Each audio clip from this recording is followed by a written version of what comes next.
Hello student, कैसे हैं आप लोग। तो हमारा अलंकार का टॉपिक चल रहा है। अलंकार में हमने कल शब्दालंकार में अनुप्रास अलंकार के 5 भेदों को पढ़ लिया था, ठीक है। और आज हम उसी क्रम को आगे बढ़ाएंगे और जो उसके बचे हुए शब्दालंकार के जो बाकी 4 बचे हुए 5 भेद उसके मैंने आपको बताए थे, जो 4 भेद और बचे हुए हैं उनको हम आज पढ़ेंगे। तो चलिए शुरू करते हैं हम यमक अलंकार से, ठीक है। जो शब्दालंकार है उसका जो दूसरा टाइप है वो क्या है, यमक अलंकार है। यमक अलंकार अक्सर एग्जाम में पूछा ही जाता है, ठीक है। तो चलिए इसको हम समझते हैं कि यमक अलंकार किसे कहते हैं।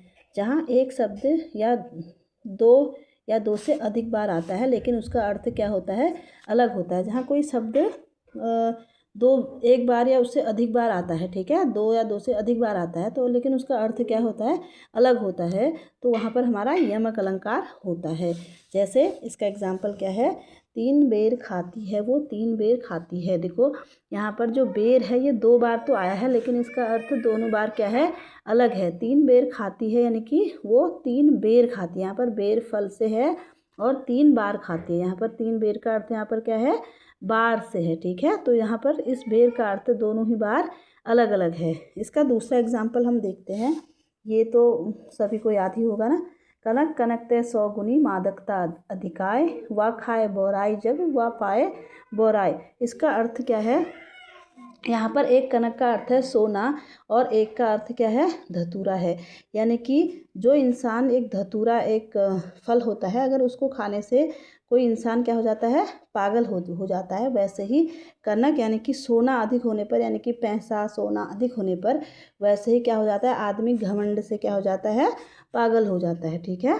तो दोनों ही का अर्थ क्या है यहाँ पर, अलग है, सोना और धतूरा। एक का अर्थ है सोना और एक का अर्थ है धतूरा, यानी कि इन दोनों का ही अर्थ अलग है, ठीक है। तो चलिए हम नेक्स्ट देखते हैं, हमारा है 3rd नंबर में श्लेष अलंकार। श्लेष का क्या मतलब है, मतलब चिपका हुआ, ठीक है। जहाँ एक ही शब्द के कई अर्थ चिपके हों, श्लेष का अर्थ ही क्या होगा, चिपका हुआ। जहाँ एक ही शब्द के क्या होंगे, कई अर्थ चिपके होंगे, एक शब्द के एक से अधिक अर्थ होंगे। जैसे रहीमन पानी राखे बिन पानी सब सून, पानी गए न उबरे मोती मानस चून। यहाँ पर जो आपको ये पानी शब्द दिख रहा है इसके आपको बहुत सारे अर्थ मिलेंगे। एक ही पानी का अर्थ जैसे जल भी है और मनुष्य का जो कांति है वो भी है। मतलब यहाँ पर पानी शब्द के 2-3 अर्थ हैं यहाँ पर, ठीक है। इसका अर्थ ये है। तो जहाँ पर एक से ज़्यादा अर्थ होंगे वहाँ पर श्लेष अलंकार होगा। एक और है, मंगन को देख पट देत बार बार। यहाँ पर क्या है, मंगन का मतलब भिखारी होता है, देख पट देत, पट जो शब्द है इसके 2 अर्थ हैं, एक का वस्त्र है और एक का क्या है, दरवाज़ा है, ठीक है। पट में 2 अर्थ चिपके हुए हैं, यानी कि भिखारी को कोई आदमी क्या करता है, कोई तो वस्त्र दे रहा है उसको देखकर, और कोई क्या कर रहा है उसको देखकर, पट मतलब दरवाज़ा बंद कर दे रहा है। इसका मतलब ये है। नंबर 4th में हम देखते हैं वक्रोक्ति अलंकार, ठीक है। आपको श्लेष और यमक समझ में आ गया होगा।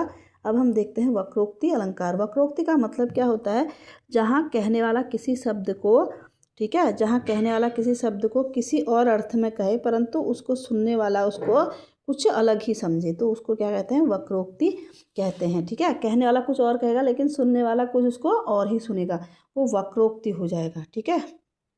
जैसे जाओ मत बैठो, ठीक है, जाओ मत बैठो मतलब वो कह रहा है कि कोई आदमी है वो कह रहा है कि अभी मत जाओ यहाँ पर बैठ जाओ, लेकिन जो दूसरा आदमी है वो क्या समझ रहा है, वो समझ रहा है कि जाओ मत बैठो यहाँ पर, वो समझ रहा है कि यहाँ से जाओ यहाँ मत बैठो, वो ये समझ रहा है, ठीक है। अलग अर्थ में से वो वक्रोक्ति अलंकार। इस पर एक और एग्जाम्पल देखते हैं, द्वार पर को प्रिय हरि तरु शाखा जाहु प्रिय मधुसूदन तेरो का काम। यहाँ पर जो कृष्ण और राधा है उनका संवाद हो रहा है, तो कृष्ण कहते हैं कि प्रिय हरि, उसको बोलते हैं कि मैं प्रिय हरि ऐसे करके राधा को, तो राधा उनको क्या समझती है, बंदर समझती है, तो वो कहती है कि तुम यहाँ क्या कर रहे हो, तुम यहाँ से जाओ, तुम्हारा काम यहाँ नहीं है, जंगलों में है, ठीक है। ये तो केशवदास की एक पंक्ति भी है, ठीक है। तो आपको इतना समझ में आ गया होगा।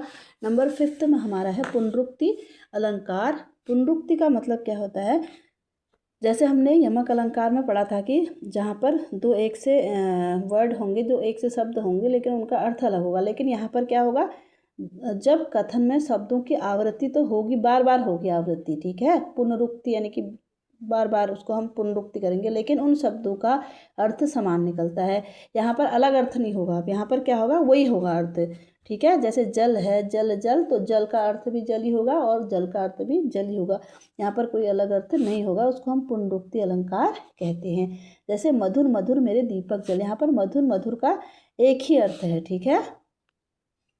दूसरा है झूम झूम मृदु गरज गरज घनघोर, यहाँ पर भी झूम और झूम दोनों का अर्थ ही झूमना है, ठीक है। दोनों का अर्थ एक ही है, अलग अलग नहीं है। गरज गरज का भी अर्थ एक ही है। ये भी क्या है, निराला की बादल राग से ली गई है ये वाली पंक्ति। झूम झूम मृदु गरज घनघोर निराला की बादल राग से ली गई है। तो हमारा ये जो शब्दालंकार है इसका कंप्लीट होता है आज इसका टॉपिक। अब हम कल दूसरा देखेंगे, अर्थालंकार। तो आज के लिए यहीं पर एंड करती हूँ क्लास को। Thank you so much.